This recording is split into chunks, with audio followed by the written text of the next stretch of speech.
kii sunu maami bopp ji moo ko wax góor gi Moussa Ka bu maam Sëriñ Tuuba moo ko woy Sëriñ Babacar Si te maam Cheikh Anta ko digal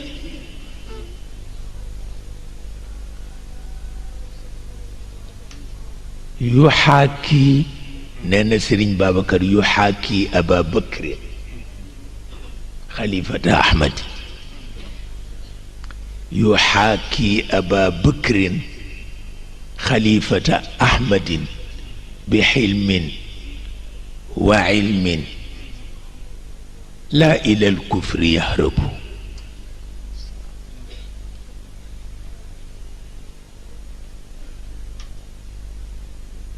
te